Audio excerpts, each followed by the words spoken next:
This is our vacation rotation enclosure. It's 2.5 acres, and all of our roofed enclosures that house our big cats are connected to this enclosure via tunnels, and they all spend about 2 weeks apiece in this enclosure. Okay. These panels that we build the enclosures out of are 15 feet long by 5 feet high. They're double galvanized 6-gauge wire, and each point is welded. As you can see here, this is where it overlaps, so we did 3 rows of wire going up. The overlap is done by 1 square, so you can see where 2 pieces of wire meet up. We've overlapped by 1 square, and we zigzag the hog rings that hold the panels together. When we're building the enclosures, we'll use these snaps to hold the wire in place, and then we'll use these hog ring pliers and 9-gauge hog rings, also out of galvanized steel, to hold the wire together. Did you see that? If you make a mistake or you're tearing apart an enclosure to make modifications, we use fence rippers that have a little point there. You grab the hog ring and twist it off.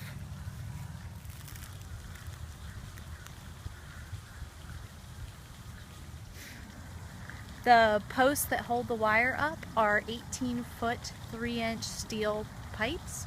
They go 3 feet in the ground and are sunk in concrete.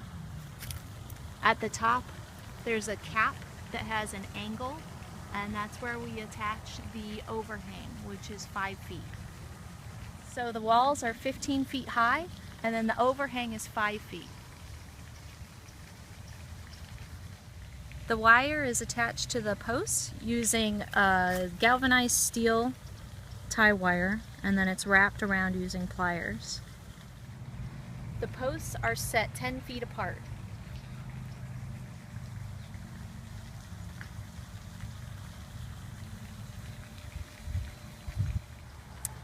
You can only connect 2 panels of wire using these hog rings. If you get more than 2 rows of wire together, the hog ring won't reach.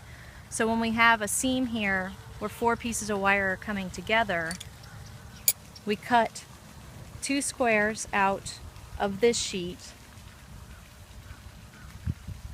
and 2 squares out of this sheet. And then when you overlap them all, you only have 2 in any given connection. Any structures, platforms, den, that sort of thing that are built in the enclosure, we put at least 16 feet from the top of the platform to anywhere that there's an overhang. So it would be 16 feet from the very top to where the overhang is. In here, they're set quite farther back, but in some of our smaller enclosures, we make sure to have at least that 16 feet. This safety entrance is for our large equipment, so we can take the big lift in to do any repairs that we need to do, or the big mowers in to mow the yard. The doors are held together with these snaps, padlocks on the outside, and you have to go through this set of doors, shut them with the equipment, and then you go in the next set of doors.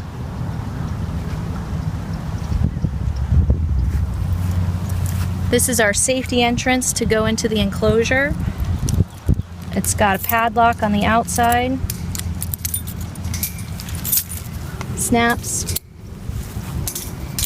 holding the door shut, and the door opens out so that you have more space in the safety entrance to enter with any equipment that you need.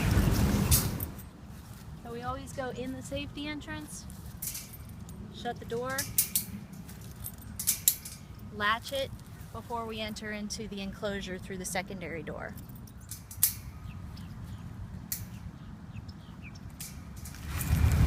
So attached to all of our open air enclosures, we have a roofed section that the cats get locked in if the winds are higher than 30 miles per hour. We have guillotine doors that we use to let them in and out of this area.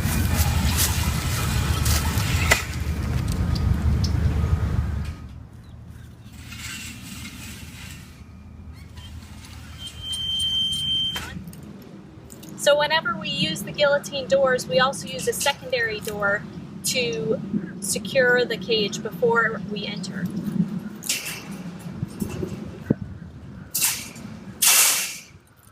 We normally work in pairs, so there would be a second person on the other side to catch the door and latch it shut. So between the two roofed sections that we have the tunnel to shift the animal from one enclosure to the other, and then we have the safety entrance on the other side for the keepers to enter. This is our dens, and it's got a structure inside of the same 4x4 wire with stucco wire over top of it, and then concrete work on top of the stucco. We always face the dens so that we can see inside of them from outside the enclosure. When we're ready to feed the animals, we'll shut the guillotine door to their feeding lockouts, and that way we can put the food in with the animal locked away.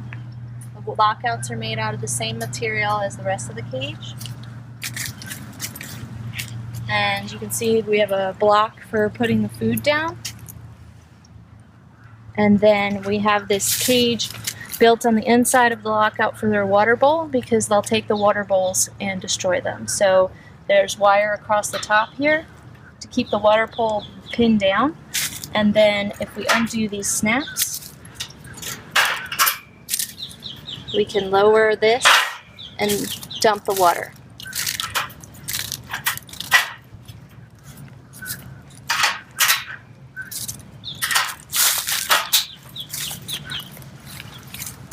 And then when we're ready for them to feed, we open the door.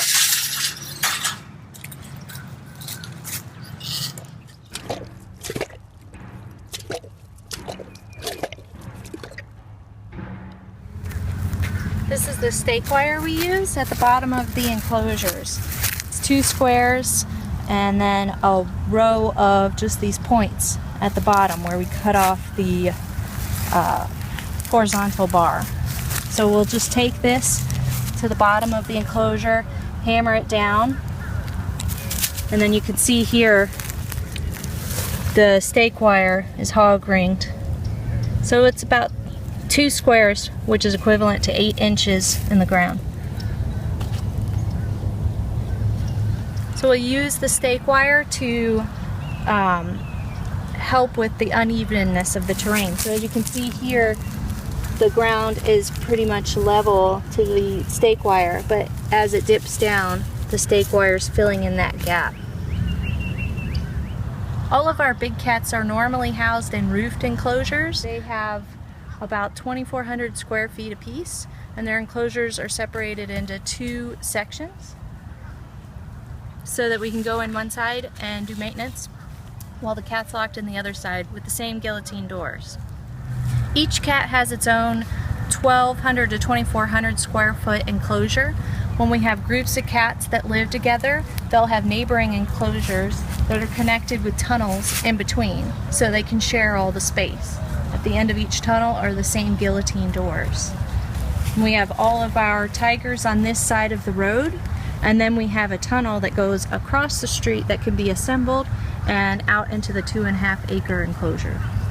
So these are padlocked shut. We can undo the locks.